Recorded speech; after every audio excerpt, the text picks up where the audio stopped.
rise, please, for the pledge.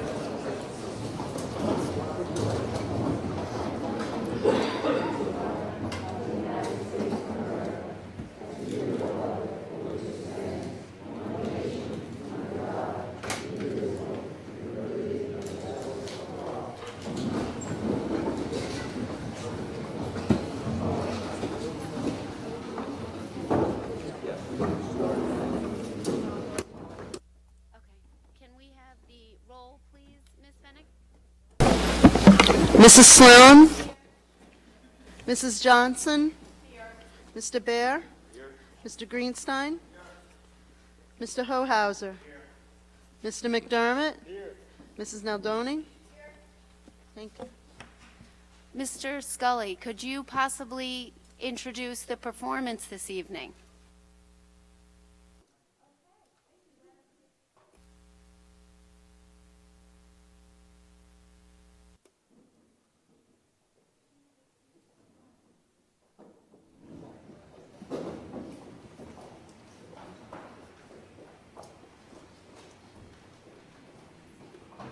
Hello, I'm John Myers here. I'm one of the music teachers here at Schreiber.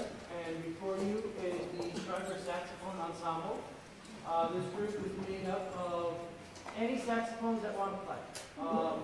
Basically, all rehearsals have gone on during their weekly sectionals, their rotation. We got together besides doing their normal lesson things that we do out of a lesson book or working on band literature. We also decided to add a piece that we could play, perform for you guys for fun, something different, something new, and really just, well, not really new. It was open to all saxophones. At the moment, none of the 9th graders showed up. I kind of left it up that it could be any saxophone was welcome to be in it. We are comprised today of the 10th through 12th grade. They've been working to get this, and we're happy to play a theme to Sesame Street for you.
Thank you so much. That was fantastic. Thank you.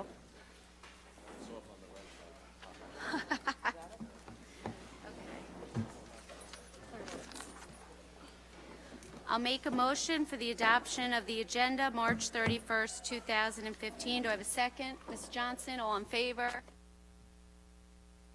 7-0, thank you. We will now move to student and community comments. We ask that you please identify yourself for the record and please respect the 3-minute limit.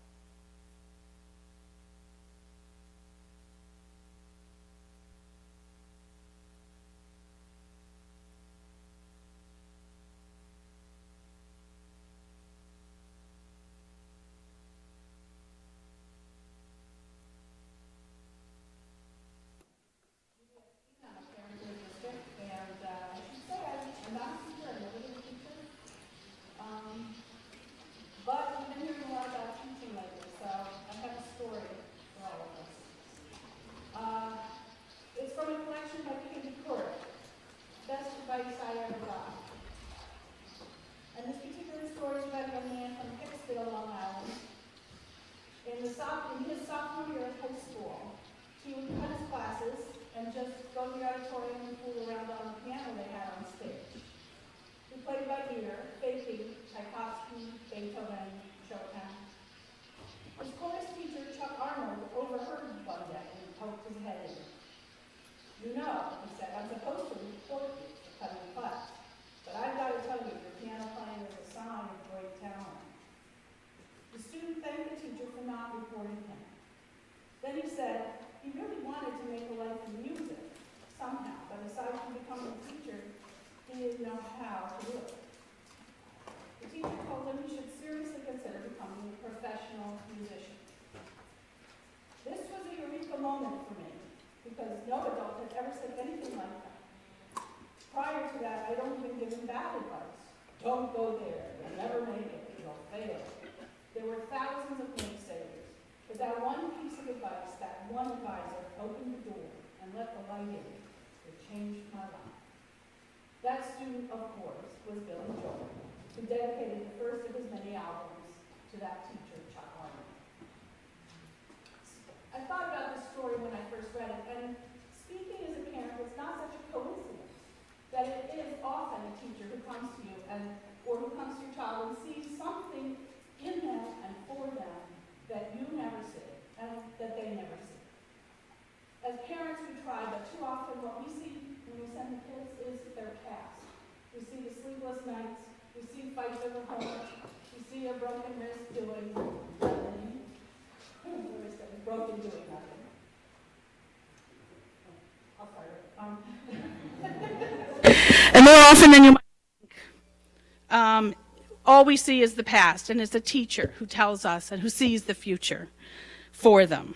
This is something that cannot be duplicated with any MOOC, something you can't accomplish with a standardized test, 30 seconds. something the governor and all of his minions cannot ordain from Albany, and it's something you cannot do in a class of 35 kids with taking turns sitting on the radiator. It takes a human being, a teacher who has gotten to know your child. Thank you.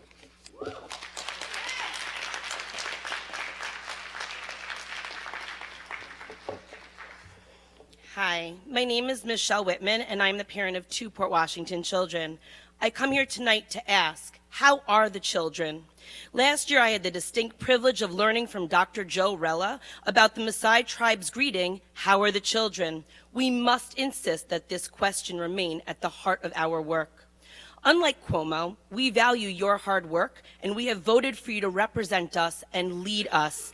I urge you to not let his threats stand in your way of acting with our children's best interest in mind. Please continue to ask the question, how are the children? I thank you and applaud you for joining the Alliance to Save Public Education. I am asking for you to continue to take a more proactive role in changing the devastating path we are headed down in education. Please lead the way in informing our community with regularity in English and in Spanish regarding test refusal issues and the impact of Albany's plans. I am not against student assessment. I am not opposed to teacher accountability. I am opposed to our teachers being held accountable for their ability to teach test preparation. Testing and test preparation is not teaching. With the new ELA standards in place, being a literacy consultant in New York has been challenging, but incredible educators have faced that challenge with grace and continue their work through the lens of the question, how are the children? They have used this question to drive their own learning and in turn their own instruction. Mrs. Shannon Goldstein, for example, my daughter's second grade teacher at Guggenheim, has always asked, how are the children? Her passion to individualize instruction is evident in my child's love for learning and her passion for inquiry, not her ability to take a test. I am fearful. The assessments that continue to be in development do not test for these skills. In fact, they are contradictory with the skills the ELA shifts are looking to instill in our children. They have no validity, no diagnostic value. They are used to rank our teachers, our schools, our district. Most importantly, our teachers cannot use them to answer our question, how are the children? Please, I'm urging you, please lead the way in rallying this community together to stand alongside our teachers so that they can continue to use that question to drive their instruction. Thank you.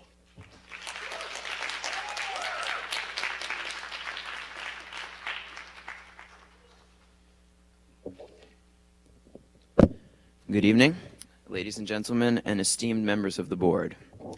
My name is Dylan Rothman, and I am a senior at Schreiber High School. I'm here tonight with many of my peers and closest friends to, as a group, advocate for the best action for our unique, vibrant schools and preserve what makes them great for the future. Although I will be graduating this year, I believe that it is my duty to endeavor to preserve a wonderful school system that provided me with what I now know to be a fantastic high school education.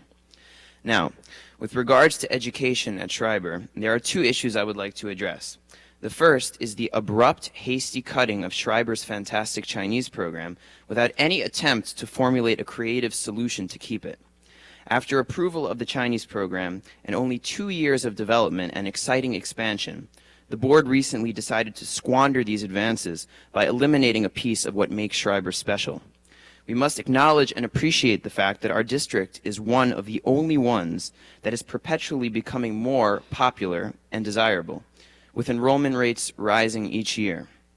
And why is that? Simply put, it is because of the fact that Schreiber's approach to learning is unique amongst all schools in our area. Although it is not always the path of least resistance to do the best for this district, I expected a more open-minded, can-do spirit from you. I didn't expect that the decision makers who we appointed would give up without a fight at the first sign of financial distress. Above all, conforming to run-of-the-mill education is not what Port Washington needs. Our schools were founded upon the principles of great education first, and when you cut great education before anything else, you are wrong. The program could have been scaled back first, or a partnership with local schools could be established so that students can still take the class.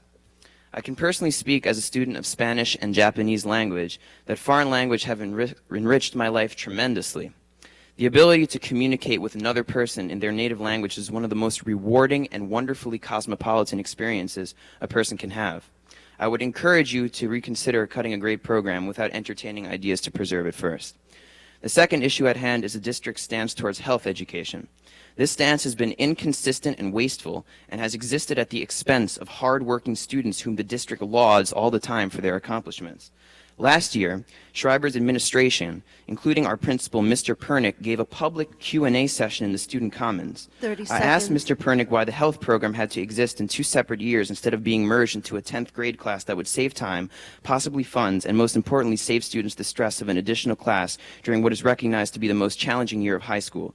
Mr. Pernick responded speciously that although many students such as myself had demonstrated strong proficiency, the program just had to exist the way it was without changes. We would like to see a little more decisiveness, just as the American people would like to see a little more action from our gridlock Congress. Please don't stumble into that pitfall. Thank you.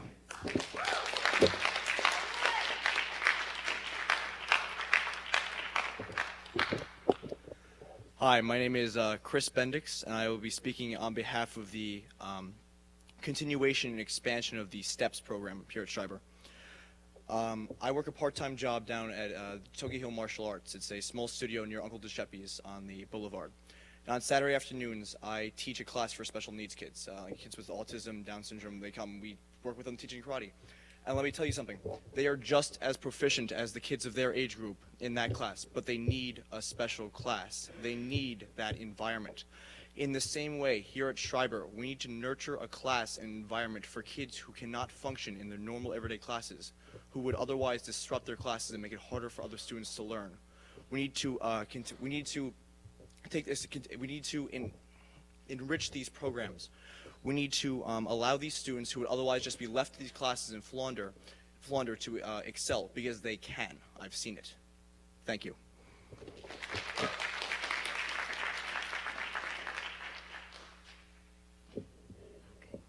So I'm going to set a timer.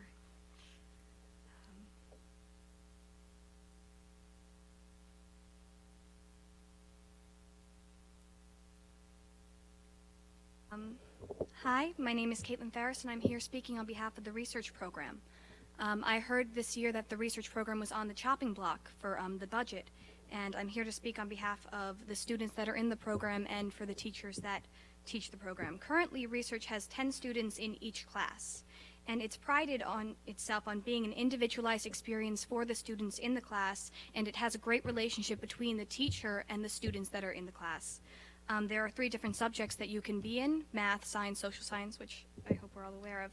And each student gets hands-on time with their teacher / mentor, and I call them not just a teacher because the relationship between the teacher and the student is more than just a teacher-student relationship. With the time that I get to spend with my mentor, Dr. O'Connor, is something that I really has really enriched my experience in and my education in the school system. And I think that changing the program would jeopardize the integrity of the program. Research works the way it does because it is small, and we pride ourselves in our students, and especially where our students go to college in this district. Port Washington's reputation as a good public school comes partly due to the fact that many of our students attend elite universities, and what I will tell you is that many of these students are admitted to these universities partly due to research. Research allows our students to set themselves apart from other students with stellar grades and SAT scores, because a lot of students nowadays have those. What research gives you the opportunity to do is enter competitions. There are math fairs. There are Concord review papers that we can do in social science. There's the Intel program and competition at the end of the year that each student in the research enters. And part of what makes this possible is the guidance that we get from our teachers. And when you plan to make this program full of 30 students in one class instead of 10, you severely decrease the impact that the relationship between the student and the teacher has. The program works because it's individualized. I get to study what I want to study, and I get the attention that I need to make the paper good. I get the attention I need that my teacher can see what my strengths are, what my weaknesses are, and guide me to make my paper better and to make my education better. And by doing that, I've gotten into some good colleges. I know that Harry Paul, one of our students from last year, got to meet the president this year. 30 seconds. Got to meet the president this year because of his work in his research class. And would he have been able to do that if he was stuck in a class full of 30 students instead of the 9 other students that he was with? And I don't know if he could have. It severely jeopardizes our program. And I think that what we have right now is a good thing, and squandering that would be a very poor decision. Thank you.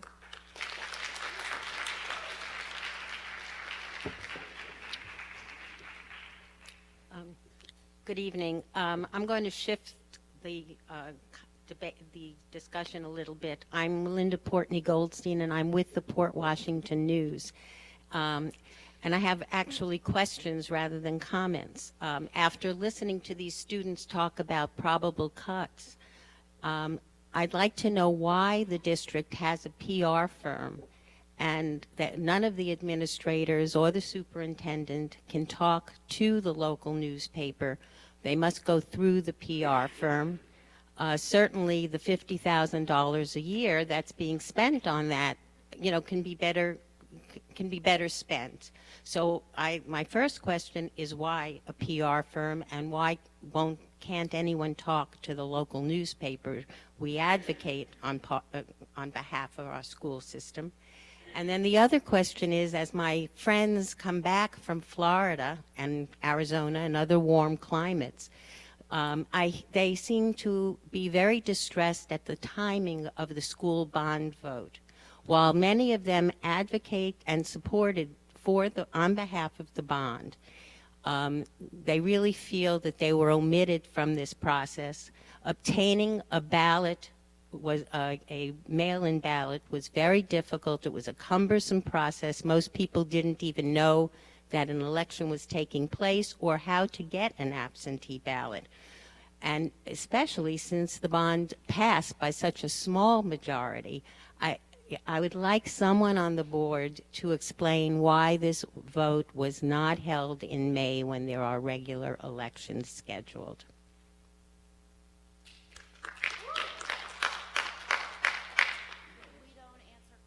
You don't answer questions. So how does your local newspaper get a response to the questions I've raised, and who would we talk to? Do we talk to your PR firm, or do we talk to you, Ms. Sloan, or do we talk to Superintendent Mooney, who I know is ill at the moment and out?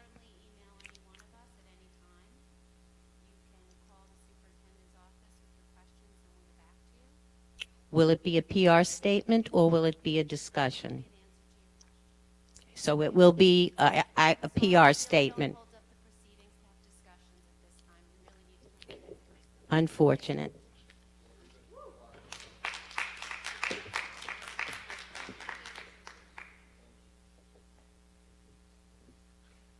Good evening. Hank Ratner. Before I start, don't count these against my 3 minutes. If the students who followed me and a couple of other adults are any indication of the rest of the student body and the way they articulated their points, kudos to their teachers and their mentors. They did one heck of a job. And I'm embarrassed because I know I'm not going to do as good a job as certainly as that young man. What's your name? I'm Dylan Rothman. Dylan. The kid's great. The kid's great. Listen, I wrote out, which is not usually my forte way I usually present myself. I usually just talk extemporaneously. I wrote out a whole big dissertation here, but I'm going to cut right to the chase.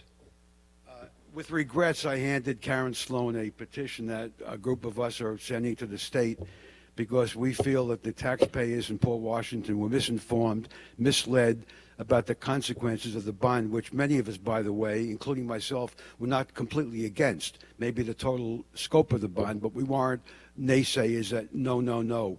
We are just as concerned about the future of the education in Port Washington as anyone else, regardless of age. I care about these kids as much as anyone else. However, having said that, not only did you have the vote in May, March 10th, when Ms. Goldstein told you her opinion, but you, in my opinion, and maybe I'm stupid, but all the propaganda, and I mean that not in a disingenuous way, that was sent out kept repeating the mantra, $106 a year for 7 years and revenue neutral. The construction bonds, the old construction bonds go off, so there's no impact. Alan, why couldn't the school board have just done what you finally did on March 12th when Newsday, Scott Eidler interviewed you, and you finally, in my opinion, were very open, very informative, very transparent, and said, quote, board member Alan Baer has said, quote, the average household will continue to pay between $375 and $400 in debt service until 2040. Residents already pay that amount to cover a 2001 bond, which payments end in 2023. That would have been so much more transparent than things such as this, which I happen to pick up in the back of the school appropriately, where it says, Cost of the average homeowner, $106 a year, $8.83 a month, starting in 2015, going through 2023. No additional cost as of 2023. Which is the truth? What you said on March 12th, or what all this literature said during the campaign? 3 minutes. Thanks for listening to me. And I'm sorry we had to do what we did.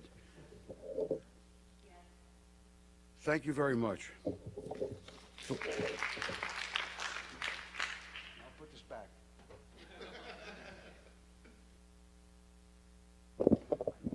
Hello, ladies and gentlemen. I'm Naomi Boyko and a senior at Schreiber High School.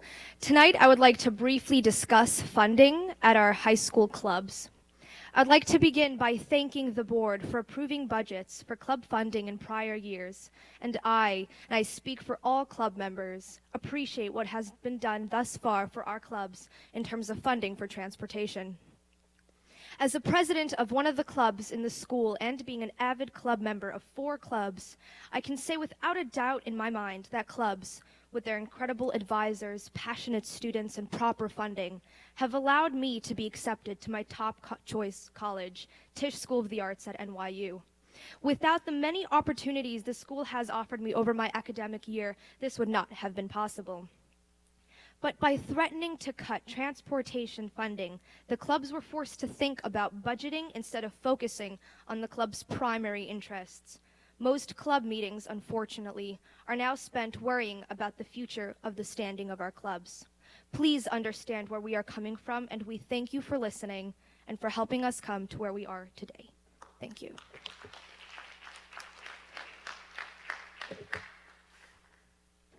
Good evening. I'm Christopher Wilson. I'm also a senior at Schreiber High School, and I also want to talk about clubs.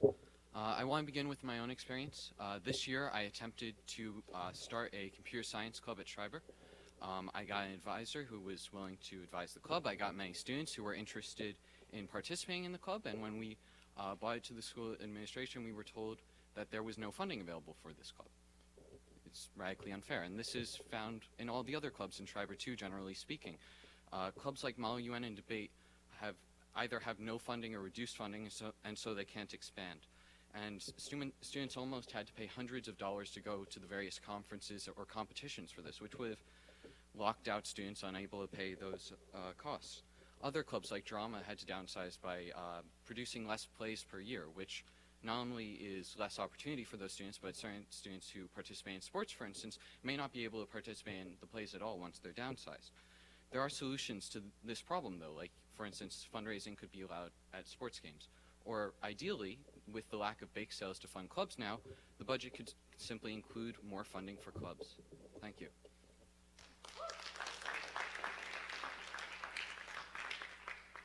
Hi, my name is Michelle Duran, and I just wanted to comment a little bit on the petition that was filed with the state regarding the bond. My understanding is the $106 average figure over the 5 years is consistent with what Mr. Baer said on March 12th. And anyone who had been to any meetings about the bond would have understood that they were consistent. But what has me so upset about this petition is the money to fight it is going to come out of our operating budget and may affect our programming and is ultimately going to hurt our kids. And I am sick and tired of people threatening my children's education, and I want you to know I support your efforts to fight it, and I hope that you prevail. Thank you.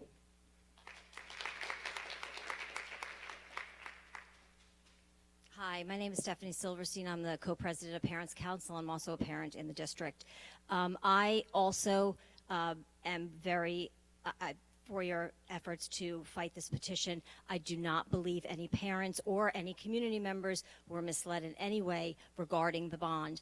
In fact, what I'm really concerned about is the robocall that was sent to my home telling me that I was going to have to be paying $7,500 for this bond, which made it seem as if that was going to be per year for 20 years. That, to me, is misleading. Thank you. Also, I do want to say, I don't think any board members, I'm not speaking for the board, but as parent in this district, and I've sat in a lot of meetings, there are tough choices that have to be made regarding the budgets every year because we have to operate under a tax cap. So I really would love these eloquent students, along with their parents and all of us, to start advocating to Albany to repeal that as well, because that is really hurting our school system.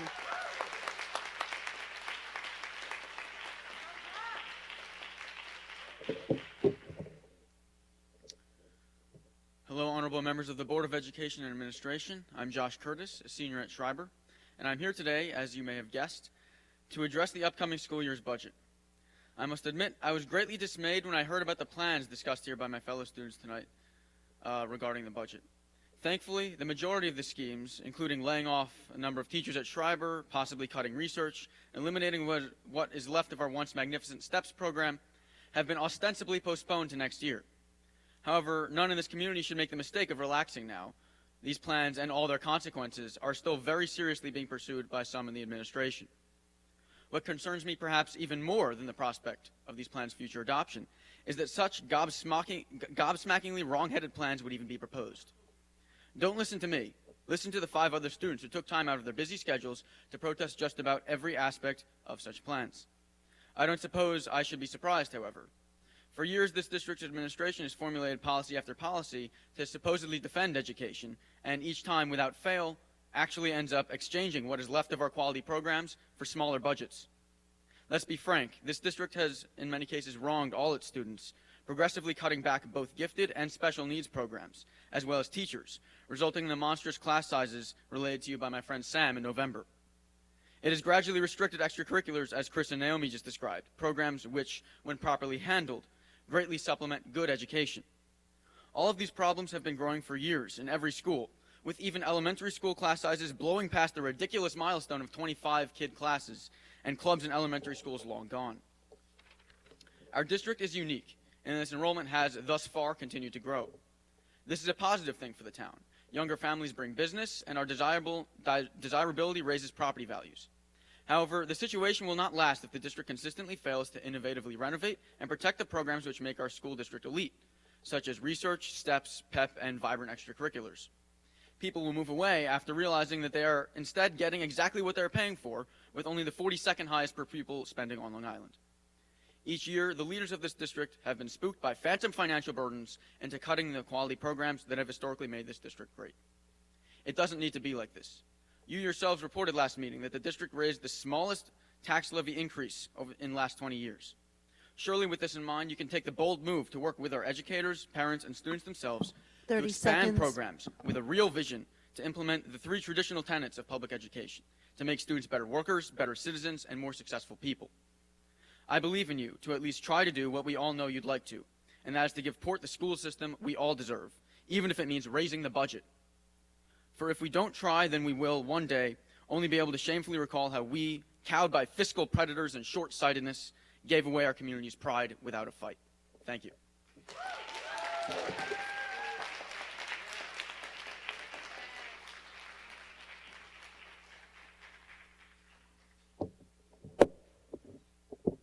Good evening. My name is Nanette Malconian. I have 3 children in the Port Washington Public Schools. I'm a certified elementary, special education, and reading teacher. I taught for 10 years before staying home to raise my children. I will explain the significance of that point in a moment. First, let me say thank you to Dr. Mooney for her letter that clearly explained the procedures for refusing the New York State assessments. Thank you to Dr. Mooney and Karen Sloan for signing on to the Alliance to Save Public Education letter. Third, thank you to the board for scheduling the budget and facilities meeting so as not to conflict with the forum Reclaiming Public Education, which gathered 150 people. Finally, may I ask the board and the administration to make it clear to parents that would like to refuse the New York State assessments that if they choose to exercise their right, it does not jeopardize their child's access to AIS or special education services, as it is illegal to use one measure to determine service needs. Additionally, there continues to be parents that would like to exercise their right to refuse, but who will not, because these educationally unsound tests are still one of 5 criteria to qualify for PEP IQ testing. Now to my points as an educator. Our children are being taught to be upstanders, not bystanders, in anti-bullying programs. I would like to see the adults in our community apply those lessons to defending the attack on public education. Parents are being upstanders to protect public education when they refuse the state assessments. Here are some reasons why. The assessments are not valid. Let me say that again. They are not valid. Psychometricians have identified readability levels for the assessments at 2 and 3 grade levels above the grade being tested. Field test questions are embedded in the assessments so that students may not get questions that count while they answer questions that don't. Parents are being upstanders to put a stop to it. The evaluation model for teachers based on these assessments has been discredited by the American Statistical Association. According to the ASA, most value-added models studies find that teachers account for about 1 to 14% of the variability in test scores, and that the majority of opportunities for quality improvement are found in the system-level conditions. Ranking teachers by their VAM scores can have unintended consequences that reduce quality. Good teachers are being fired because of this model. Parents are being upstanders to put a stop to it. 30 seconds. Our curriculum is being narrowed by these assessments. Recess is being cut. The arts are being cut. Enrichment programs are being cut. If only 2 subjects are assessed, that's what gets taught. Instructional time is lost to test prep and test administration with no benefit to our children. We don't see the test results before the end of the year. The results don't inform instruction. Parents are being upstanders to put a stop to it. Our special education populations are not being tested at their developmental 3 and instructional minutes. levels as dictated by the Public Law 94-142. They are tested at levels sometimes 4 years behind. Okay. How valid or useful are those results? Parents are being upstanders to put a stop to it. Have we not learned from history? Oh, silence is complicity.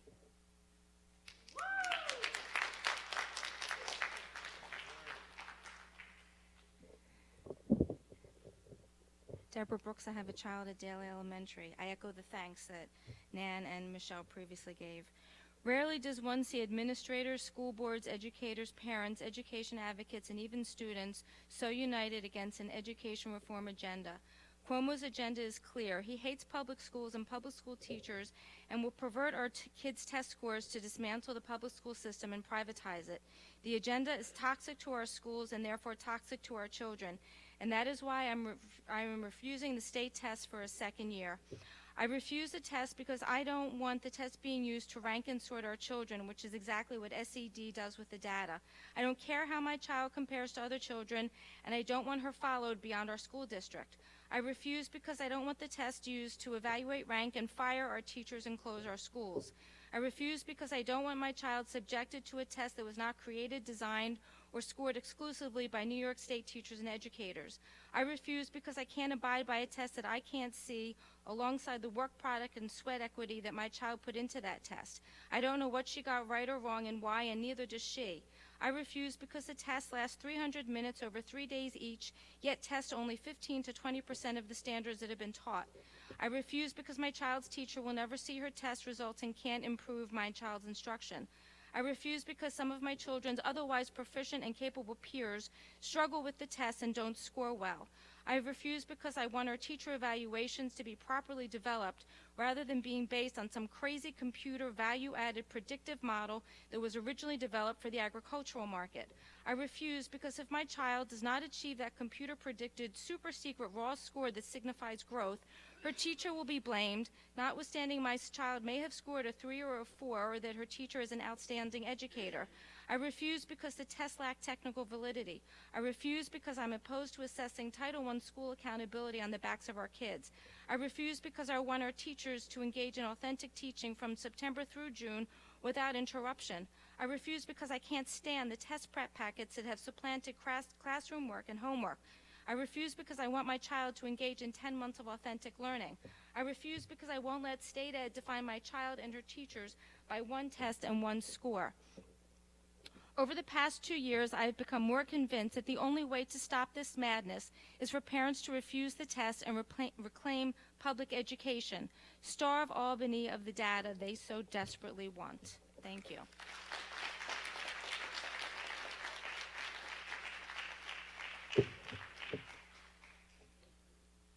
Good evening. Dave Sattinger. First, I'd like to thank all that have spoken up regarding Governor Cuomo's plan to overtest our students in a misguided effort to evaluate our teachers. I'm frankly sick and tired of hearing an all too frequently repeated refrain of, "There's no room for creativity in our education." Teachers need to teach, and highly qualified teachers should be encouraged to have ownership over their curriculum and not feel compelled to teach what is seemingly arbitrary and manipulated tests. We need more project-based learning, not less. We will absolutely be concerned about the privatization of education and the seemingly endless money grab. Our children are not pawns. Tonight, I'd also like to address the 800-pound gorilla and the elephant in the room. Why is this happening? In a sense, Cuomo and the leadership in Albany are desperate to find any way to stem the tide of the soaring costs of education. Even if the public pressure is hopefully successful in stopping this ridiculous plan from being implemented, the problem of soaring costs will remain. I want the teachers to know that the families and the students of Port Washington have their backs. We need the teachers' helps as well. As you will hear later this evening, and I hope you stay, we're facing yet another budget gap. This time it appears art and maybe the research program will be cut at Schreiber. In fact, if it weren't for fantastic work of Hart's PW, I worry about where our arts program would be.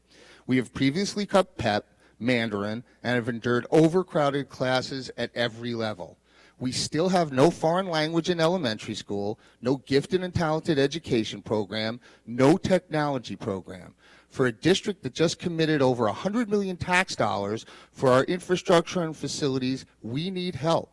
We need a commitment from our teachers to support and advocate to find a cost-effective, revenue-neutral way to install these programs. It's 2015, and we need curriculum for our times.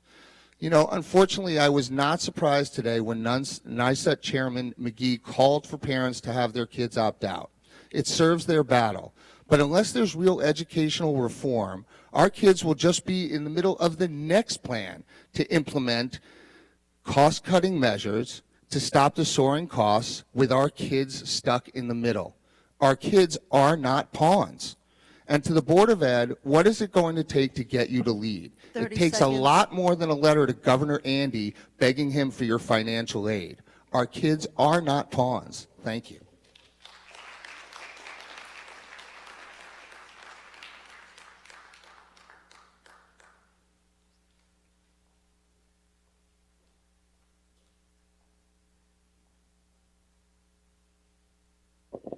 Good evening. Christine Vasilev, President of the Port Washington Teachers Association. A letter in a recent issue of the Port News questioned the ratings reported for a school in this district. An analysis of the ratings that are reliable indicators of teacher performance demonstrates that every teacher at that school was rated effective or highly effective based on direct observation by professionally trained evaluators. In fact, over 3/4 of the teachers in that school were rated highly effective by that reliable measure. It was only when statistically flawed test measures were included in the scoring that the quality of teaching was misrepresented and called into question.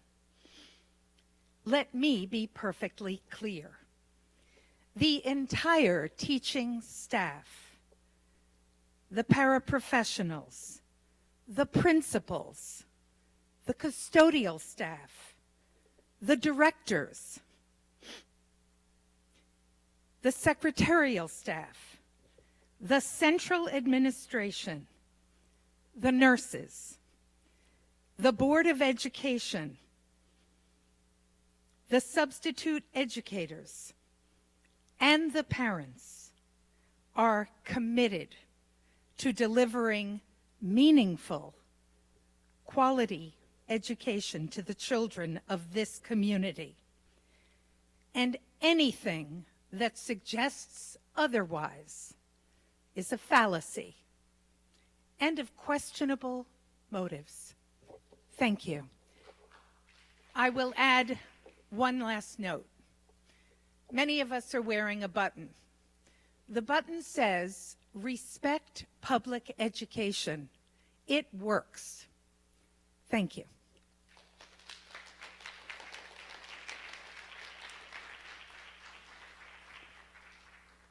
That will end our community comments for this evening. I would just like to skip to where I'm at. I would like to, just for my statement, start with some responses to those things.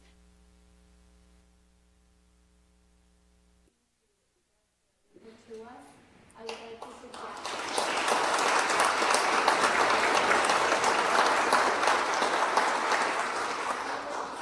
two things. Thanks, Ms. Callahan. First, there were a lot of your points that I think are incorrect and perhaps misinformed. And rather than go point by point at this meeting, I would suggest that you speak with the principal, Mr. Koenig, or perhaps we'd be welcome to have a meeting with you. We've done that with students in high school in the past, so please reach out to set that up.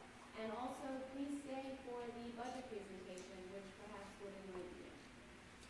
Second, it's recently been brought to my attention how important it is to state things for the record. So I want to make sure I do that this evening. A petition was in fact filed, and it is in the hands of our legal counsel. And they will let us know what's happening with it, and we will inform the public to the outcome. As to the issues of the date and of the vote, we did discuss that many times at many meetings. It was not reported in the paper, but it was put on our website and other places. I believe it was put in Newsday, but not in the court news, that we had the meeting, we had the vote at the time that we had it, because we needed that timing to have it approved as it was in order to begin construction in 2016. And secondly, there was a significant amount of money that was now in the bond that would have had to be in the budget. And so we needed to know about that. Secondly, as to our public relations firm, as you call them, Syntax, a lot of their fee is able, so we get refunded by BOCES. And we have chosen to go that path because we cannot have our administrators and teachers tied up with all that kind of work, and we do not have the money in the budget to hire more staff with benefits to handle that, and that is why we've gone that route, as I have said that many, many times publicly as well, and in fact, just the other day to your editor. So perhaps we can clear that one up for now. Also, someone mentioned information on the testing and the criteria for AIS and PET. We are going to continue what we believe was a very valuable tool during the information we tried to disseminate during the bond information, that we have Q&A on the website. So that was brought to my attention that it was a question at recent meetings, and there is information now on the website to clear up any issues. And I invite you to let us know of any other questions to have answered on the website. We think it's the best possible resource that we can think of at this time, getting the word out, because whatever meetings we hold don't seem to cover everybody on the same place. I would also urge everyone to attend our committee meetings, because as one speaker expressed their dismay on not having discussion at this meeting, you'll see it's almost 9 o'clock, and we have not even begun our work yet. So we too, most of us up here are volunteers, and we prefer not to be here till all hours of the night at our committee meetings. We are much more capable of opening things to discussions within the meeting. I think I covered all of that. I wanted to thank the community, since this is the first meeting since the bond vote, for their support. That the majority did approve the bond, and we're very pleased to say we've begun work on that. And our chair of the Budget and Facilities Committee will speak more to that, and we continue our goal to begin construction in 2016. It's very, very exciting. And someone mentioned, which they stole our thunder, but it's on the website already anyway, that we did sign on to the Alliance to Save Public Education. We plan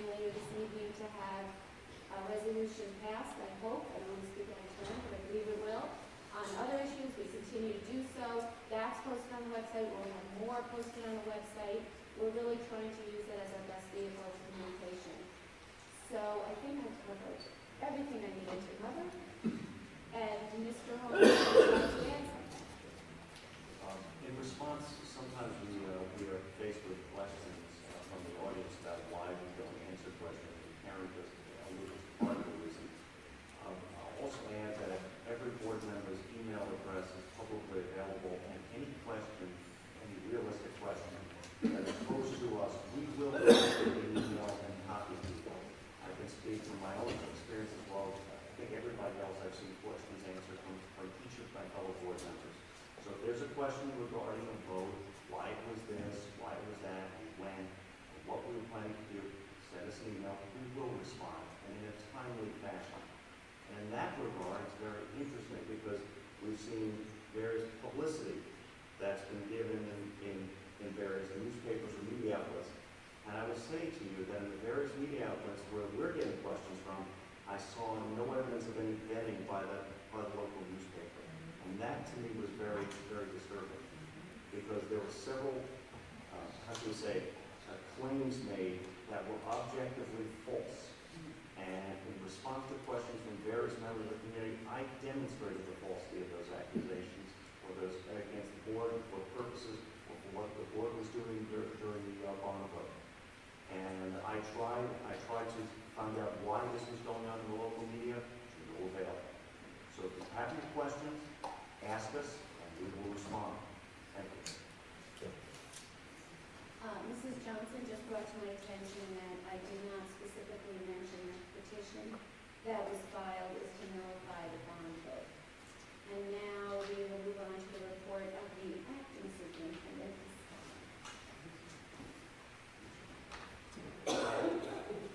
Good evening. Mrs. Sloan has already thanked the community for their support of the bond, and we're looking forward to bringing you regular reports as to how that is going to progress. Dr. Mooney asked me to express her thanks to all of those in the community and within the administration and board who have kept her in their thoughts during her illness and her recovery. And we're looking forward to seeing her back at the helm shortly, although I don't have a specific date for you yet. Other than that, I think we're ready to go on to enrollment. Thank you.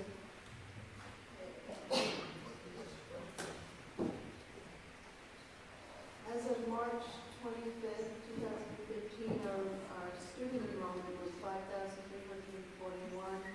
At the same time last year, we had 12 more students. Our kindergarten enrollment is still progressing, moving along. We have a total projected enrollment of 400, and as of March 31st, we have 322 students enrolled.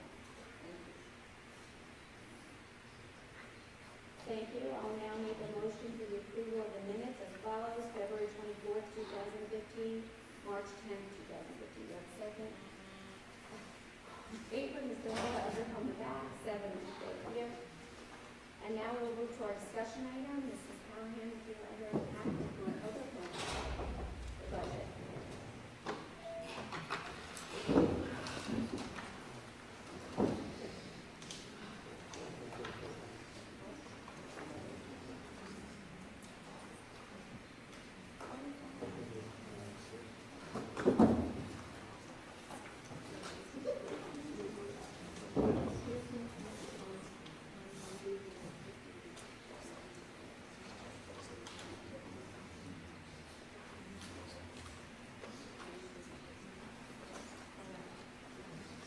Okay, change of plan. That was good. Everything's all good with the budget. We don't even need to talk about it. I'm actually going to go to the award of tenure for this evening. We're just going to skip to that for paraprofessional. Be it resolved that the Board of Education, on recommendation of the superintendent, awards tenure to the following individual effective April 28, 2015. Julie Freitas, I hope I said that correctly, from Guggenheim. Congratulations. Do I have a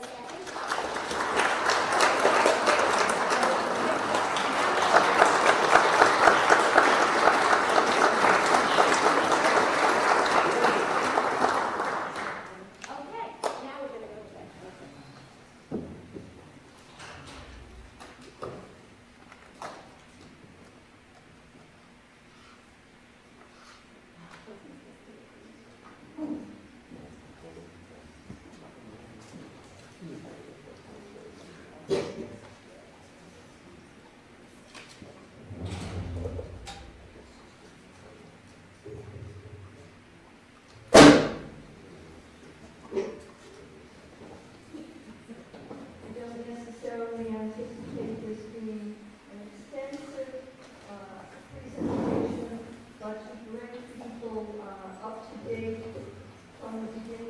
process.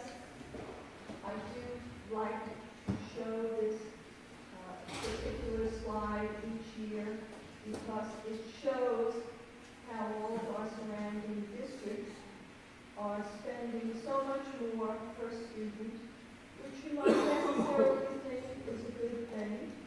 I am simply trying to indicate to you that that is also a measure of your taxes in many ways, and that Fort Washington, in my 15 years here, has always made an extensive effort to keep the taxpayer in mind every year with the budget.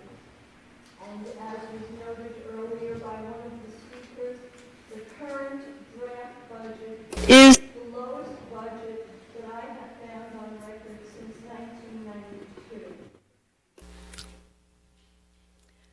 We heard from a number of students that we have fallen prey to predators and who want us to cut our budget. I say to you that the predators are our legislators and the governor of the state of New York. I say to you, if we had $6 million, which has been taken out of our pocket without our knowledge in advance and without any suggestion or concern as to what that was doing on the local level, we would have far more programs in place. But we have not fallen behind because this Board of Education has ever thought that public education was less important or that art was less important than PEP or guidance counselors or Latin. We have not fallen behind. I would say that we have made a gallant effort over the last 5 years to maintain our programs under very stressful circumstances. As you can see, $6 million over 5 years is a great deal of money to lose and to be able to maintain programs. I agree, we have large class sizes at the high school.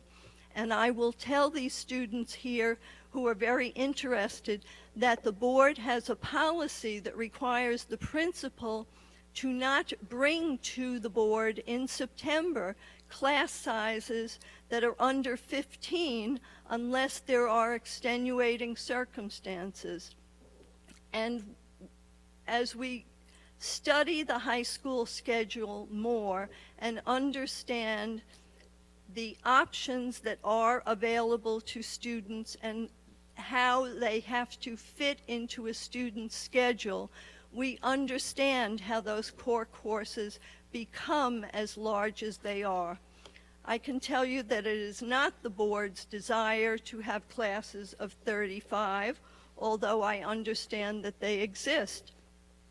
But in order to maintain some of those programs for the students, the only way to do that under these circumstances is with large class size. We began public discussion of the budget on February 24th, although the Budget and Facilities Committee began working on the budget during the summer. In February, my first draft, which was basically what we would call a rollover budget, had a budgetary increase of $2.1 million. And based on the formula provided by the state, the difference between the budget increase and the allowable levy created a $1.1 million gap.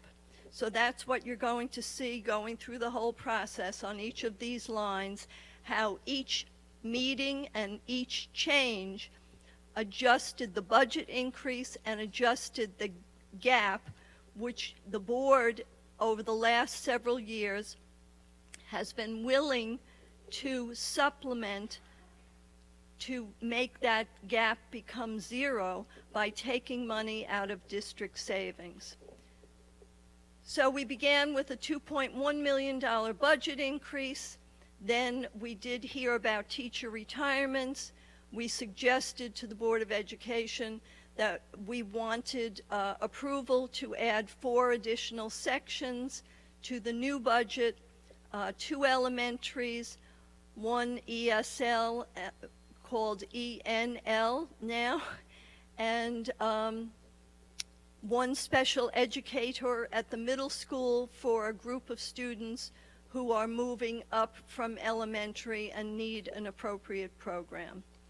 Subsequently, on March 9th, the administration met with the high school principal and had asked him to provide us with some efficiencies that would be possible at the high school that could then be presented to the Budget and Facilities Committee. And I will say that the principal certainly did not want to bring forth any reductions, but he knew that we had a $933,000 gap and that the high school was expected to participate in efficiencies, which I would ask, or which I would state, is really the policy of the district to look each year at every department and see the reasonableness of the class sizes, the classes that are being taught, whether new subject material should be added and other offerings deleted in the elective areas. There were going to be 3 retirements at the high school, and therefore those were the areas that we looked at first, in addition to a reduction in supply and textbook requests. And then we also asked that the elementary and middle schools provide us with some additional reductions in their supplies and textbooks, which amounted to $100,000. Mr. Pernick did come to the Budget and Facilities Committee, and after hearing the potential reductions and the impact on program, the Board of Education representatives at the Budget and Facilities Committee recommended back that one of the 3 positions, which was health, should not be considered for elimination. And that then adjusted our gap again, and we were down to $485,000. And I was given the privilege of going back and finding that $485,000 to bring our gap down to 0. That was done with the cooperation of all the building principals and directors, reducing supplies and so on, materials in the facilities office, and some curricular cuts in textbooks. We thought we were in a good place then until March 20th, when we realized that this year is different from many other years, because a number of our teachers who were out on leave have decided to return. In prior years, teachers took multiple years leave, or they decided at the end of their leave period that they were prepared to stay home with their families and resign from their position. But this year we have had an influx of teachers indicating that they will return, and that has been reported to the Budget and Facilities Committee. As of March 24th, we had 7 teachers. Now we have 9. So at the moment, we have a $338,000 gap. And I want to go back to an earlier slide that was shown on at our February meeting, reminding everyone where I am estimating, of course we still have 3 full months of school to go, but where I am estimating that our fund balance might be as of June 30th if the board chooses to provide to us the same amount of money that they provided, not last year, but the year before, offsetting some of these budgetary costs by $1,398,000. This slide reflects that assumption. So back on February 24th, we had a $2.5 million gap that would be lessened by any contribution by the Board of Education. As of 3/31, it is at $338,000. Again, I don't like to assume anything, but for the purpose of discussion, I was expecting to use last year's number.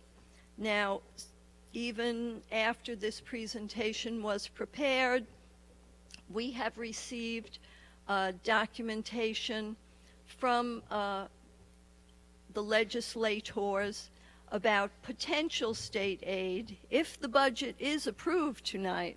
So I hate to offer up to you money that I don't know is truly on the table, but if in fact the budget is approved by the legislatures this evening and the governor adopts the budget that he designed, we will see approximately, I think the number was $470,000 in gap elimination aid restoration.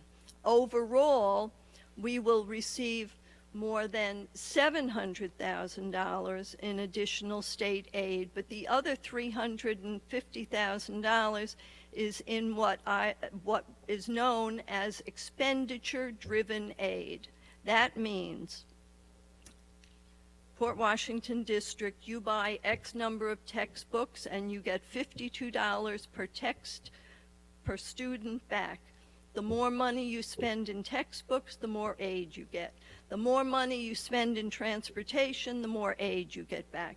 The more money you spend in BOCE's program, the more aid you get back. So if we had not spent it, the governor would not be giving it to us. So we have about $350,000, as I said, in expenditure-driven aid that should be coming to us, and another I can't see the little tiny numbers in the dark here, but it's over $400,000 that is supposed to be gap elimination aid.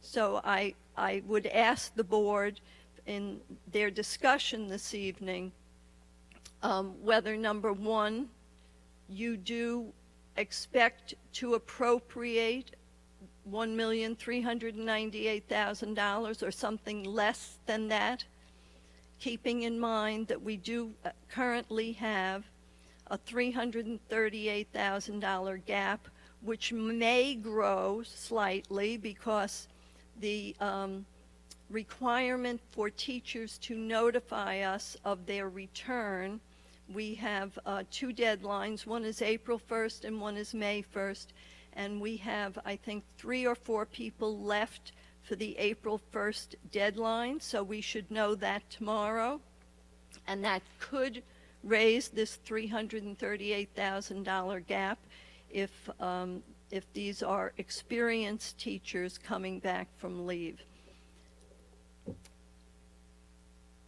And that's the presentation. So I guess we could have the lights.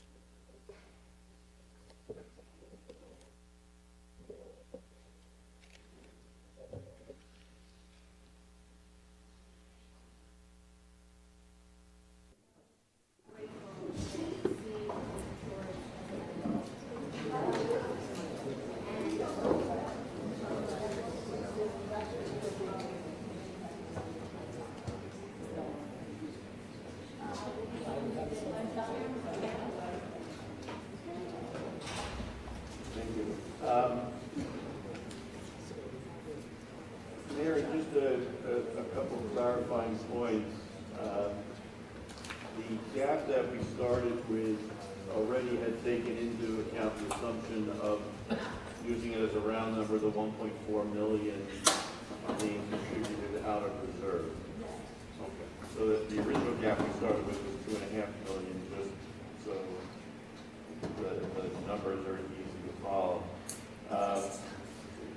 There's really not a lot overall.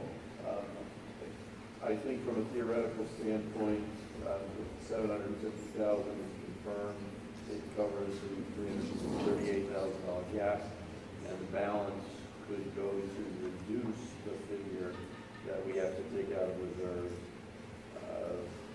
thus leaving us a little bit more wiggle room. The number is already very close to putting us at the bottom of really reserves per student in all of Nassau County, and it's at least better at the moment. It also gives us a little bit more runway starting next year.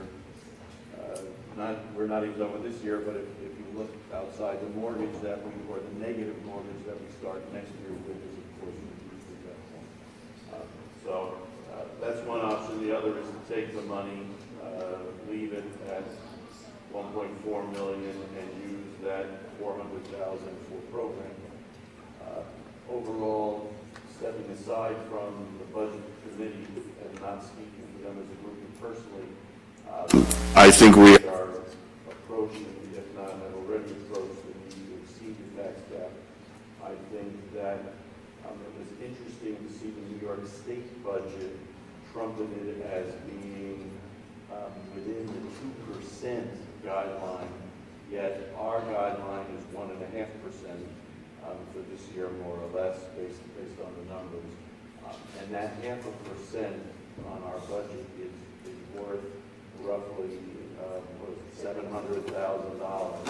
And again, when you look at those kind of things, that if we were held to the same standard that the legislature is holding themselves accountable for, we would have $700,000 more or less to take out of reserve, which would mean we were almost at a real fiscal zero, or $700,000 more for program. And so the fiscal reality, just to go back to some of what the students had talked about, is that we are really stuck between protecting program and passing a budget. And we have a hurdle that if we exceed the tax cap, it requires, God, this got very loud, it requires us to have 60% of the vote. And the risk of that failure has what has been sort of a perpetual stick now that beats boards, if you will, into staying within the tax cap, so that they only have to pass the 50% threshold.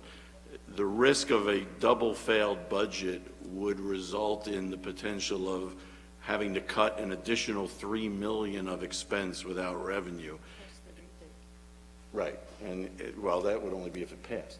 But right. If it fails, we would look at something like 30 to 40 teachers would have to be eliminated. And when you weigh those two options against 30-person classes, 34-person classes, a little bit of nibbling at the edges, that's somewhat what the board is weighing back and forth. And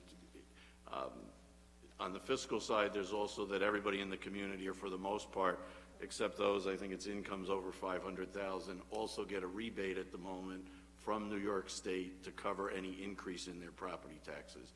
And so that's also the carrot that the governor lays out, that I'll let you get away with a 50% vote, and all of your residents get really any increase in taxes back in a check from New York State, and then you follow my guidelines. And so, but as other people have really eloquently said, it works against the long-term interest of running a robust program. Our costs downstate are 40% higher than upstate, and none of those things are taken into account on an overall basis. And that's why we're really going to start pulling again at the margins. And we've, I think, gotten through this year having the pension reduction really helped of $2.3 million, but that won't happen every year. But luckily, as I said, we'll start with less of a mortgage for next year, so we won't need that big a chunk to, I think, protect the program as far as next year is concerned.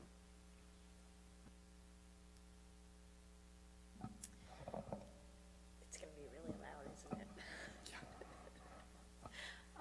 Thanks again, Mary, for the presentation. I love your math mind. It just really amazes me. Just to reiterate a fact that Port Washington, even before the tax cap levy, we were held to a lower budget than what we wanted to because of residents kind of demanding that from us, so we had to cut program even before tax cap levy. Well, I would say it had to have been a mutual agreement between many of the residents concerned about their taxes and the administration and the board, because the community voted for those lower tax levies. No one had a crystal ball to know that we were going to be saddled with a levy limit in the future.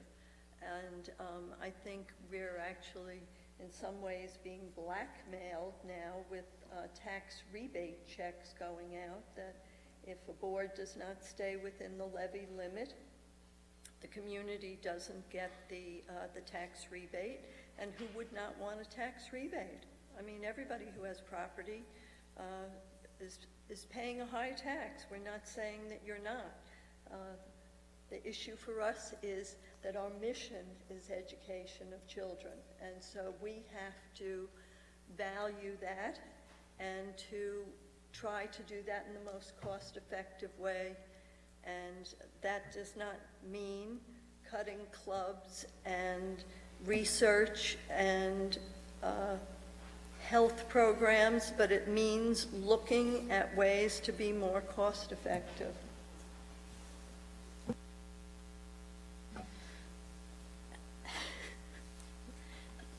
As far as unfunded mandates that have been imposed on our district, that also has played a huge role into how we form our budget, including park assessment, laptops, and E&L programs, and different things. And thus, so I guess part of what I'm saying is a lot of what you have to do is find ways to fund mandates that are handed down from Albany and or the federal government, and yet try to maintain programming as best they can. Would you say that that has made a significant difference, having to deal with unfunded mandates? I know that that's a word that's always thrown around that is very hard to quantify. I think that I would say that any of these mandates are things that this district wants to do in the first place. We want to provide the best for our E&L students, for our special ed students, for our regular ed students. So I hate to say it's because things are being forced upon us. I think we're trying to do the right thing. So I can't address the number. I'm good for now.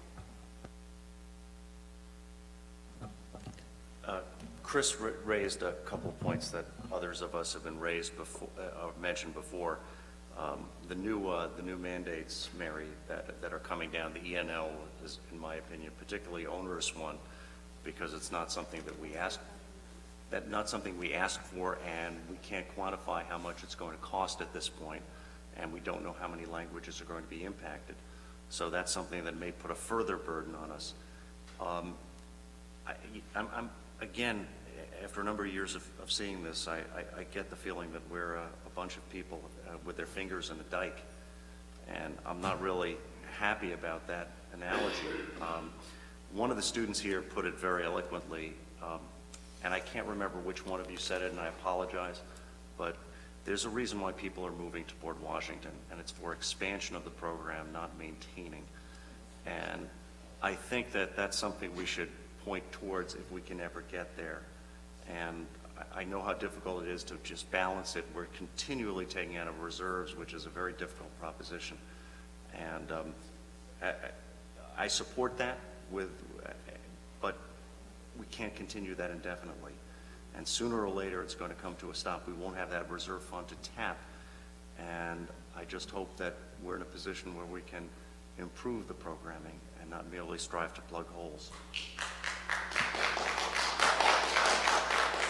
The one thing I would like to say is that I am, I think as one of the other adults said, continuously impressed with the high school students when they come to speak to us.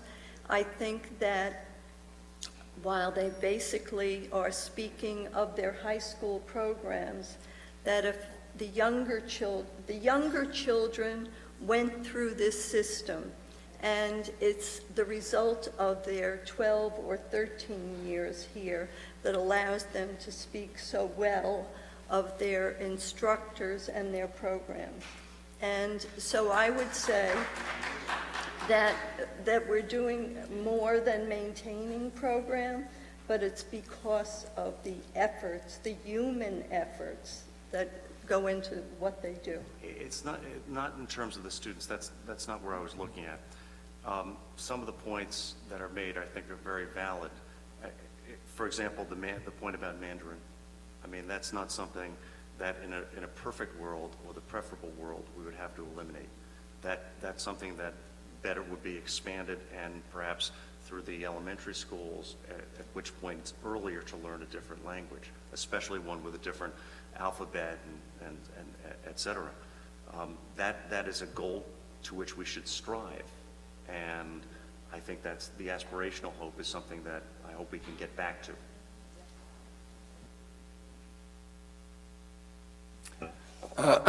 Thanks, Mary. I have a couple of questions for you. You talked about expenditure aid. Are our expenditures such as we will actually benefit from that aid, or would we have to change things in order to benefit from that aid? Or is it too early to tell? The aid for next year is based on spending from last year, expenditure aid. So what we spent last year is going to be provided to us in aid in 15-16. We don't have to spend more. But to maintain that number in future years, we would have to maintain that level of expenditure. Okay, unless the formula changes between now and then and they go to a more foundation instead of, okay. Just a couple of things, just touching on what some of the Schreiber students said. It's my understanding, and correct me if I'm wrong, that we're taking a long-term look at some of these items, such as 10th grade health, such as looking to expand the research program, and I'm not sure where we stand with STEPS, so I'd sort of like to get that.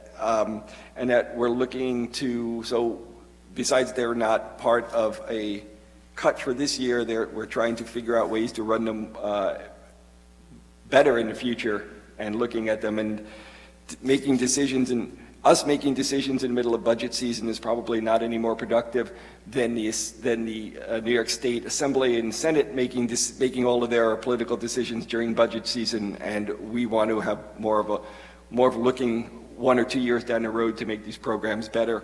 But are we changing the number of units that we have for clubs at all?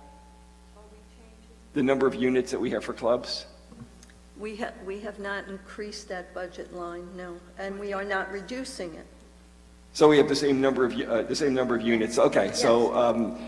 So for a new club to start, an old club would have to cease, or clubs would have to drop to half a unit, and another club could come in at half a unit, and things like that, where we've been sort of at a steady state for a number of years that way.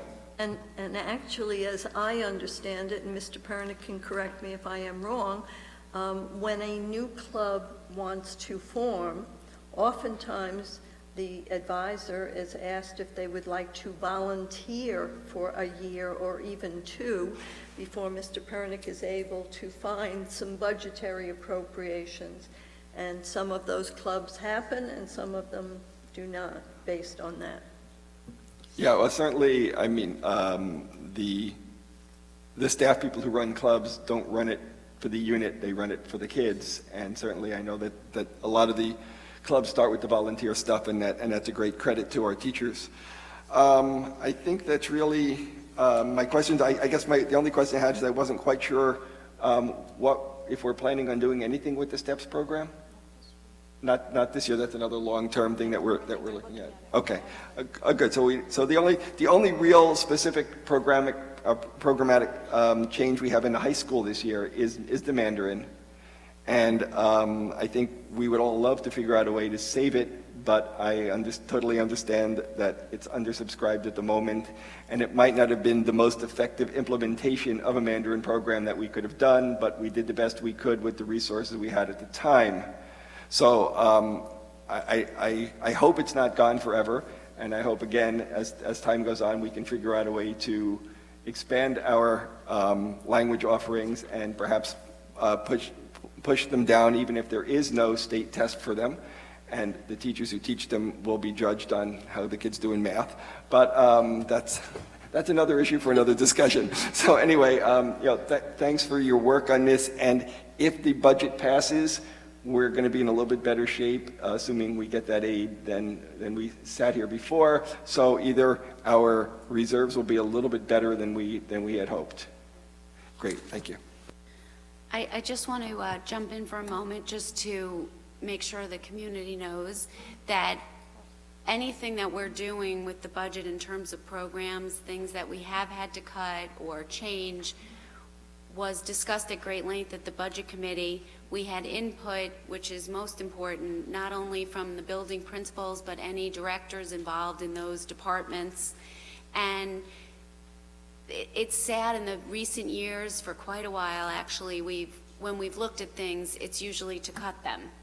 And I'm happy that this year at least, there are a lot of things we're looking at, as Larry mentioned, for the long term, not to just see if we can have any savings there, but to see if there's a way to do any of them better. And that's a really important thing for us to do as a board. And I'd like it to just be recognized that we're not always having these meetings just to cut things. And one of the other things that's important to know is that we do have guidelines for certain things when we look into budget cuts. And as was mentioned before, class size is so important. And so Mandarin, for example, being cut, it's an undersubscribed class. And that doesn't mean it's not of great value to those children that are in it, but it's just one of the smallest classes that is in the school. And you have to take a look at that when you're looking to make budget cuts. And I also just forgot to mention before, but one of the students said something about being faced with financial stress for the first time. And I just like to say, I only wish it was for the first time. So a lot of the things that we're down to now, that's all that's left. If we have to go beyond this in the coming years, we will have nothing left that won't much more drastically affect our school district and our programming. And that's one of the reasons I feel we have to try to keep the reserves as high as we can now, because as things get worse and worse, I'd rather have more at that point. So, my 2 cents. Nora? Most of what I was going to say was covered already. I just want to say that I think replenishing the reserves with the $400,000, if that's what we have at the end of the process, as much as I'd like to see certain programs expanded or restored, I think that we really have to be mindful of our reserves and how low they are. And it was kind of jarring to see that we were the second lowest, I think, out of all of Nassau and Suffolk, or maybe just out of Suffolk County, but our reserves are extremely low, and we have to be mindful of that. I just want to also thank the students for coming. Your input was great. Regarding, research is not, as the others have said, is not being cut. It's not being eliminated. If we are hoping to look at it next year and to make it more efficient and potentially more available to more students. I do love the idea of 10 students in a class and the relationship, the young woman who was here before talking about the relationship she had with her research teacher. And I think that's a wonderful thing. But given the financial constraints that we have, we may not be able to continue with 10 students in a research class going forward. But that doesn't mean that we're not going to have as many, if not more, opportunities for our students who want to do research and get that benefit going off to college, or just get that benefit for their high school experience. So, okay, thanks.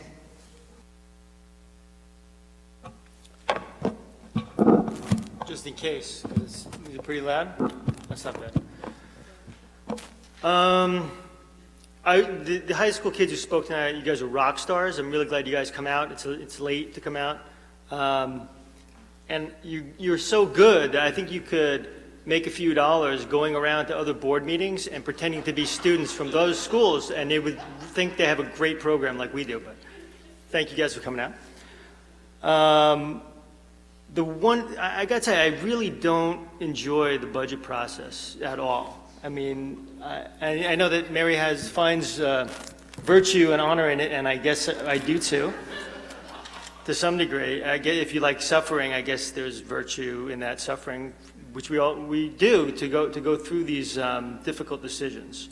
So, but I got to tell you, of the level of suffering that I'm experiencing this year is much less than the level of suffering that we experienced last year. I don't know if it's a defense mechanism to forget it, but last year was so bad that we ended up, you want to know how bad it was? Thank you. It was so bad that we had to take $3.9 million out of reserves and put it into this budget, because and that was a very difficult decision. We made that decision really, it was an informed bet, but here a year later,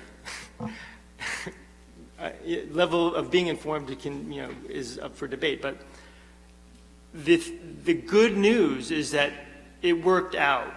It worked out for us because one of the big reasons was the reduction in pension costs. But had that not worked out, we would be in a much different situation this year. So the reason we took that gamble, that I remember, one of the big reasons in the budget committee why we recommended it and we all deliberated on it, we took the gamble to spend so much money out of the reserves to preserve the programs that we have. And I know you guys are experiencing pain, and you've talked about potential cuts that are being discussed, but the pain that would have been felt last year was much more significant.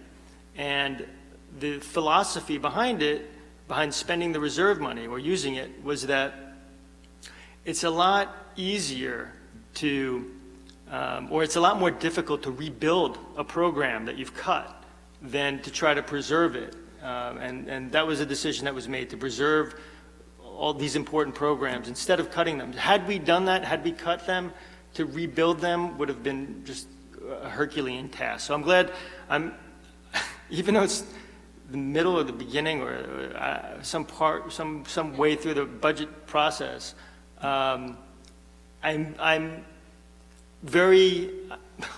much less miserable than I would have otherwise been, than we could have been. The other thing is that in the Budget and Facility Committee meetings now, there's a huge difference in terms of the potential excitement that we can develop as a community because of the bond. And it would be valuable to everyone in the community for people to come to those meetings and help the committee and the board decide the best way to take advantage of the fact that there is going to be some building in Port Washington over the next few years. So I guess I'm just saying that it's a difficult process always, but it could have been a lot worse. And the horizon, I mean, there's a lot of positive things in front of us, and I think it could be a very exciting time for all of us. Thank you. I just want to add to that. I really do urge everyone to attend our budget and facilities meetings, which are mostly facilities right now. It was so exciting today to sit there and be deciding on choices that, either one was wonderful. Instead of trying to decide between things that would be horrible, which we usually have to determine for budget process, and the things that are going to go on in the district in the next years are just incredible, and we really urge you all to attend. And does anyone else have anything to add? So I think, yep. In my excitement, there's one thing I just wanted to say, which is that with that idea of spending $3.9 million of the reserve fund last year, there was also an understanding that to the best of our ability, we would try to replenish it so that we would have it again in times like that, so that we could preserve program instead of cut it. So that, I just wanted to add that at the end. If there's a chance of being able to redeposit funds or put funds back into reserve funds after we sort out all the final details of state aid, that would be a good thing. So I just want to wrap up the discussion because I know Mrs. Callahan's about to ask me, and I always try to do what she asks. Right now, we are kind of in a holding pattern to make sure that the state aid comes through as we believe it will be, and that will offset the gap that still exists. Correct.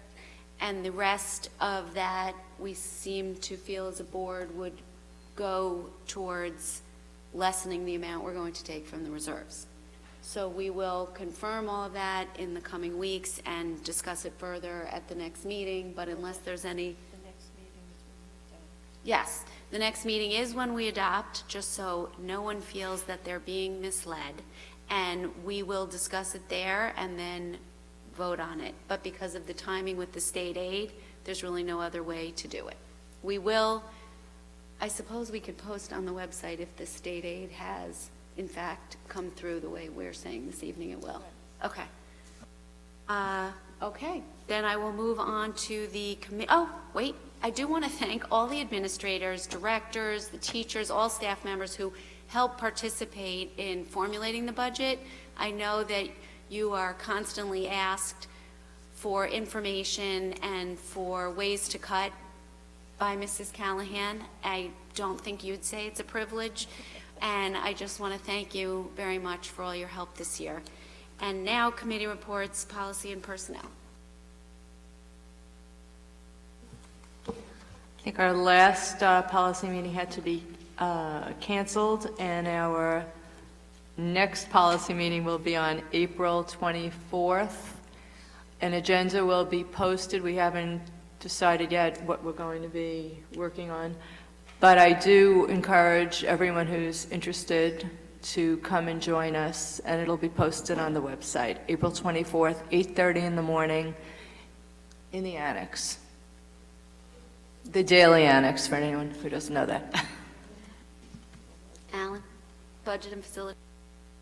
As Karen had mentioned, we met earlier this morning. This morning's meeting was with the architectural firm to take a look at some of the phasing that will go on as we had originally outlined between the borrowing and the construction. We are looking specifically for projects that we can get drawn and up to state ed for approval that we can accomplish starting with the summer of 2016. After that, the calendar will not be an impediment to moving forward, but we're somewhat blocked from doing anything too complex next summer because it will take too long. The backlog at the moment for complex projects is 32 weeks at state ed, and if you add to that drawing time, we will miss the window for, let's say, June through September 1st of 16. And so over the next 2-3 weeks, we hope to coalesce around the projects that will be put forward first for next summer. The next meeting is April 20th, at which point 8:30 at Daily Annex, and we hope to then have a list of what's sort of on the agenda then for the summer of 16.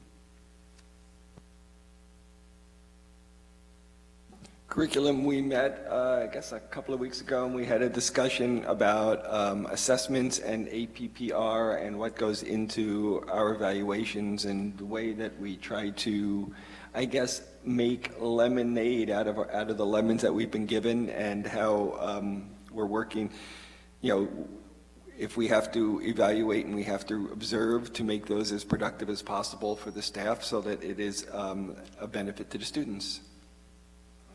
And our next meeting is the 17th, and do we have a topic yet? Not yet. We are working on a topic because it's something that will be fresh and hot off the presses, hopefully. I was just asked to remind the community that our email addresses at the district have changed. It's very exciting.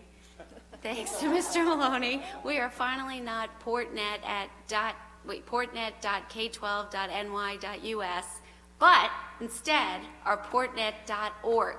So it would be still anyone in the district's first initial with their last name at portnet.org. I know it's a little thing, it may not seem exciting to you, but I think it's very, very exciting. And to just make sure everyone knows that we've been hearing some people are getting emails that go to their spam because of it, so just to be aware that you might want to double check your spam. Now go to action items, A1 through D10. I'll make a motion. Do I have a second? Ms. Nadolny, all in...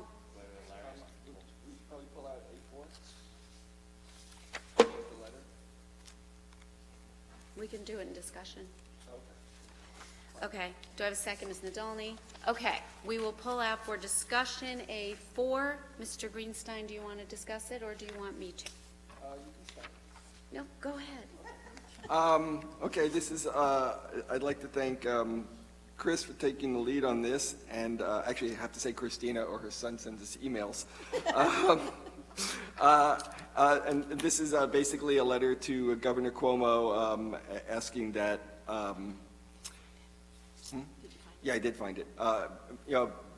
Basically asking that our funding be decoupled from any political agendas one way or the other, and restoring our GEA aid and things like that. And it's great. And I guess the only comment I have on it is, I believe that if we felt, and if the administrators felt, and if the teachers felt that these changes, that these political changes would actually help us find ineffective teachers or actually improve student performance, I strongly believe that the teachers would be on our side. If we had a way to actually improve education, I don't believe there'd be any argument about it, and we'd find a way to pay for it. I think the problem people have with this is that we don't know that the data that the state is doing is valid data for our students. We don't get the results back in time to make it a meaningful instruction, and to then take the vast majority of the teachers, over 50%, who don't teach a subject that is being tested, basically having their performance ranked by what their peers are doing rather than by what they are doing, seems to be not a great way to find out who really is effective and ineffective. And I think we had a system that worked before with our administrators, observing teachers and working with them, and working with the association, who does everything they can to make sure that their staff is as good as possible, and does not, and helps us make recommendations as to who should be allowed to teach in this district and who probably should look elsewhere. And so I just want to bring that out, because it seems, in some ways it seems self-serving that the teachers are opposing something that is evaluating them, but I truly believe if they thought the evaluations were valid, they would be very supportive of them. So anyway, that's really all I have to say about it. I'll be happy to sign on to this letter, and I think it's great that we're doing it, so thank you. Mr. Greenstein, I know that Ms. Nadolny was working on two different letters, one regarding APPR and the other regarding gap elimination aid. I believe this resolution is regarding the gap elimination. Oh, okay. Okay, I just wanted to make sure, I didn't want you voting on anything erroneously. I wanted to make sure that. Right, and if we had the gap elimination, if we didn't have the gap elimination, we would be in much better shape. So yes, that's a very important thing to do also. Thank you. I too just want to thank Chris for taking this on. Behind the scenes, when we try to work on any of these, it's, as Larry said, we're 7 people with 10 opinions, so they seem to take a long time, but I'm proud that we finally got this done, and really do thank you. And if there's no further discussion, Mr. Bear.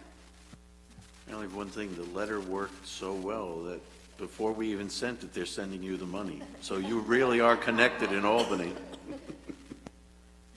Call to question. All in favor? 7-0. Thank you. And now I just need to thank the following very generous organizations and individuals for their donations: the Daly Elementary School HSA, the Sousa Elementary School HSA, Dr. Roy Nelson, and the Athletic Association of Port Washington. Thank you to all of those people and organizations for their generosity to our school district. And now, do we have any old business? New business? Mr. Bear. Just quickly, kudos to Stephanie Joannan. I don't know if she's still here, but I don't know if anybody has seen down at the turf field or Whitney Field or the pit, whatever you want to call it, the new windscreen that goes across that says "Go Vikings." It was really a cooperative effort. It looks terrific, and there's going to be one more sign, I think, for the end zone that will say "Welcome to the Pit." So it's a lot going on there. So we're sort of like Clemson with Death Valley and everything. So it was really well done, and it looks great, and anybody who hasn't seen it should stop by and see it. I just want to say that I know I don't see Stephanie Joanna, and I know there was a great deal of, I think she stepped out, and I think there was a great deal of discussion on whether or not it could be called the Pit still, and I guess it was decided it could be. And also she and I had a very lengthy discussion about whether we were going to recognize it this evening. No, it's fine. I'm glad everyone should go look. It looks beautiful, but we will at the next meeting be recognizing the AAPW. Will be accepting a donation, and they made the donation to make it possible, which we had already accepted. And it looks really, really terrific. It changes everything down there. So that's very exciting. We will now have another opportunity for the community to be heard. Again, please identify yourself for the record and respect the 3-minute limit. Whoops. Hi, Dave Sattinger. God, I'm just depressed over this. Another year, another round of education cuts, another year in the red, and it seems like the only people that lose again are the kids. And it's just time, absolutely time, to work with our bargaining agents to get the programs we need and the money allocated to them. This has gone on for far too many years, and we're on the precipice of a train wreck. And we can stand here, we could sit there, and we can laugh about it, but fundamental decisions are very concerning. Example is Mandarin, where I truly believe that program was set up to fail from the beginning. When you offer it at the high school, but not at the middle school level, when kids start foreign language, the end result is going to be that you're going to have an under-enrolled program at the high school level. So if we're going to get committed to real education reform and a program for our times, it's time for everybody in this community to stand up and demand it, because it's been the same old every year, and the cuts are in the wrong places and at the wrong time and hurting the students. It's time for it to change. Thank you. Very quick, and you might want, the email addresses have changed. Is the website different, or is it the same? Okay. So we just asked for portnet.org. Okay. I don't know if I still have to identify myself at this part of the meeting, but I wanted to thank you for addressing many of the concerns of the students and for being open to the idea of having a meeting with us on a number of the budgetary issues. I look forward to discussing a number of things for the school district going forward. I understand that the budget for this year is looking like it may turn out okay, but as I think you pointed out very well, that will not last forever, and I'd like to have that discussion about the future. Thank you.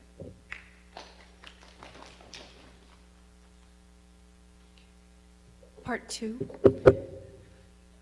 The rest of my statement from earlier. Our special education populations are not being tested at their developmental and instructional levels as dictated by Public Law 94-142.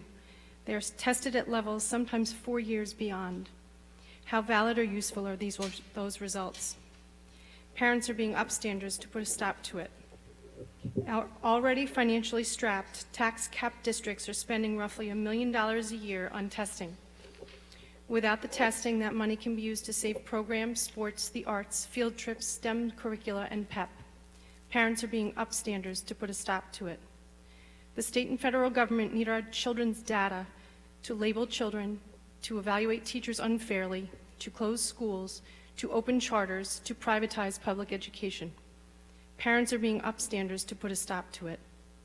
As a board, administration, and community, you have the choice to be a bystander or an upstander. Please be an upstander and help put a stop to all of this. Protect public education. Refuse the tests.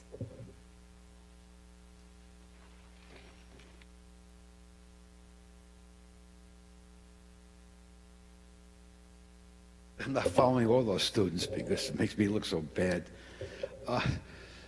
As I've told you fellas, ladies and gentlemen, many times, I really appreciate all the work you do. You're not paid. You work long hours. You have committee meetings. I've attended a couple of them. Got a tough job. Struggling through these budget process every year is almost like it's a very difficult process.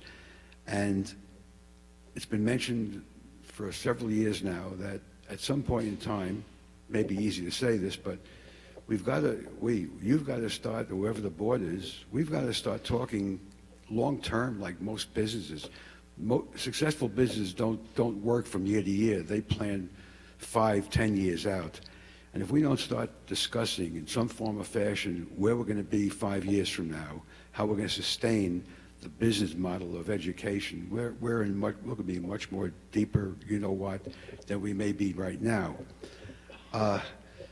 Class size. I'm not an expert in education, but because I come to board meetings, I want to try and get educated.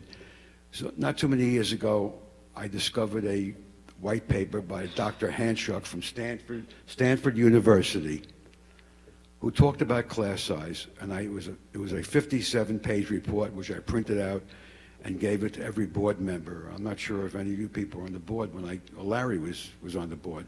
I gave it out. I don't know if anybody read it, but Dr. Hanchuk and many other people of his like thinking have said that class sizes in high schools, you can have much larger class sizes. I know it's a bad subject to talk about class size because everyone believes, and I understand why. I'm a parent. I was a parent with kids in school. I wanted my kids to be in classes with 10, 12 kids. But in the high school, we can have large class sizes. These very students here, these terrific students who are going on to Columbia and wherever else, guess what? In September, they're going to be shocked like I was 50 years ago when I went to a classroom in NYU with about 60, 70 kids in the class. Teacher didn't know. I didn't have to show up for class. The teacher never knew who I was. And guess what? We learned. A former superintendent of schools on Long Island, who you're all familiar with, I won't mention his name, but many years ago, something I said, many years ago told me that in schools like Port Washington and Jericho and Roslyn and Great Neck, all the schools we compare to, when you have an educated family, when you have parents who went to college, you have kids who are competing to get into the best schools as the kids at Schreiber do, they're going to learn. They're going to learn regardless of class size. Online education, which is one of my favorite topics. I'm not an expert on it, but common sense tells me Mandarin. We have a handful of kids in Schreiber who want to take Mandarin. We have a handful of kids in Great Neck, a handful of kids in Roslyn, a handful of kids in Jericho. Online education, why don't we start talking about it? I'm sorry, your time is up. Oh, my time is up. Well, thank you for listening to me. No other community comments at this time. We will close out, and we are adjourned. Thank you. Everyone sit back down. I forgot to mention the play. I am so sorry. Mrs. Johnson's going to speak to it because she was there and can't stop talking about it. I won't keep everybody, but I just want to also add, and we should have mentioned this earlier, as Karen said, that this past weekend was the Schreiber musical. One of the students mentioned that we're down to one theater production a year. Well, this one theater production at Schreiber, Anything Goes, was fabulous, and thank you very much. Kevin Scully, our Director of Creative Arts, is here. Mr. Pernick is here. I don't know if any of the students here participated, but it was really outstanding, great talent, and it gave a lot of students the opportunity to participate, and it was a great event. Thank you to everybody for that. Thank you. Now we're really adjourned.